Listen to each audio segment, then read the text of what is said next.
Hello everyone, this is a quick hit lecture over the need for communication and some of the basic research around communication, including some information included in your TED Talks for the week. As humans, our evolutionary advantage is our ability to communicate.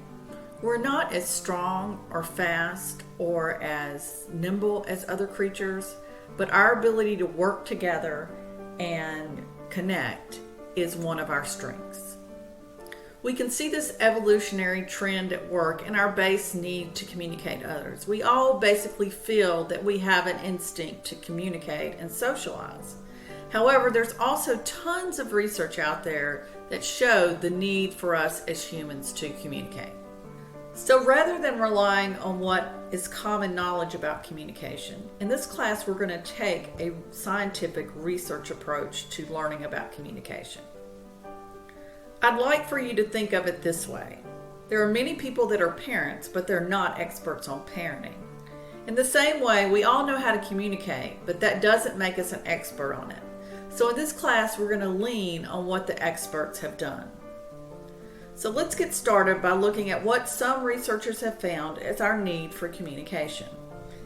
It may sound like an exaggeration to say that we can't survive without human contact, but that statement is really not that far from the truth. A bizarre experiment conducted in the 13th century by German Emperor Frederick II shows our need for communication to survive. In these experiments, Frederick wanted to know what language a child would naturally speak if they weren't taught any particular language by adults.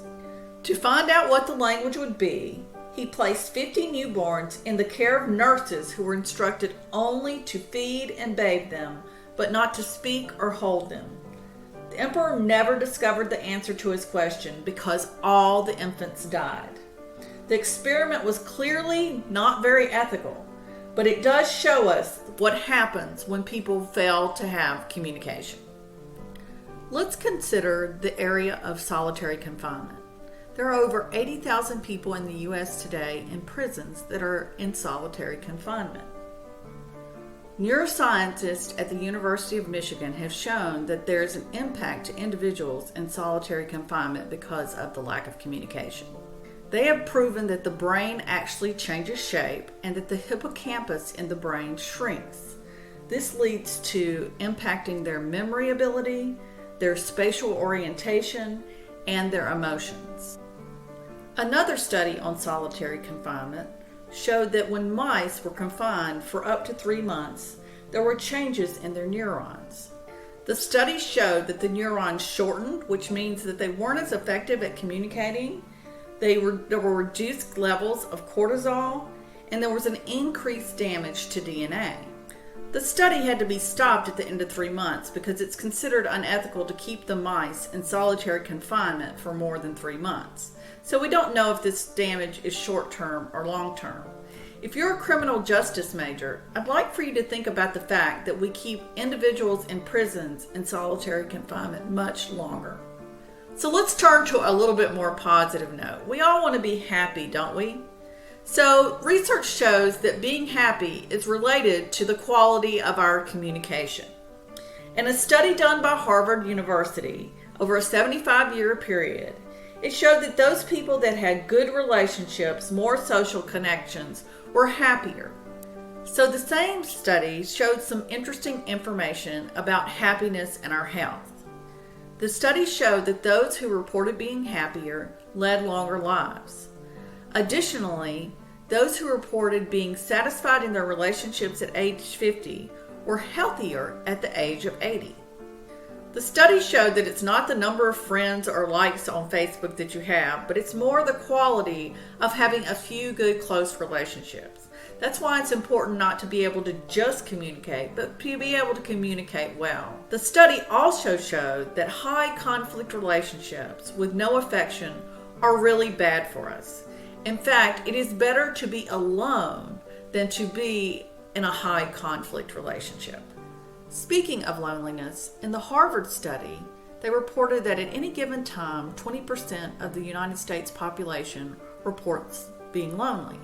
In a recent study by John Cociopo, he reports that statistic has doubled, and now at any given time, 40% of the population reports being lonely.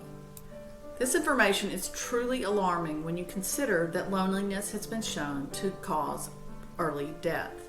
In a recent study, loneliness was shown to increase the risk of early death by 45%. That's more than obesity at 20% and more than excessive drinking at 30%. So hopefully just a little bit of taste of this research has shown you why interpersonal communication matters. So we can sum up our need to communicate and why we communicate into 4 basic reasons. The first is that we have a physical need to communicate. Communication keeps us healthy. Our bodies won't survive well and we won't live as long without it. Secondly, it's through communication that we develop our identity. We develop our identity by the message that others give us about ourselves that start in early childhood through our parents and continue throughout our life. And we also develop our identity by comparing ourselves to others through communication. Thirdly, we communicate to develop social relationships, and social relationships are critical to our happiness. In fact, the biggest predictor of long-term happiness life is a good marital communicating relationship.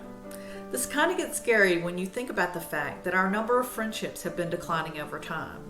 In 1985, the average number of friendships for an individual was 2.94. Today, that's 2.08. Finally, we have just basic practical or instrumental communication. This is communication just to get things done in our life. To tell somebody how to make a dish, to tell our hairdresser how to cut our hair. These are all reasons and needs we need to communicate on a day-to-day basis. Hopefully, the information contained in this video has helped you understand that you need interpersonal communication for your physical needs, for your identity needs, for your social needs, and your practical needs. Not only that, the quality of your communication matters. So by taking this course and improving your communication skills, you'll benefit your life not only business and professionally, but also in your overall level of happiness.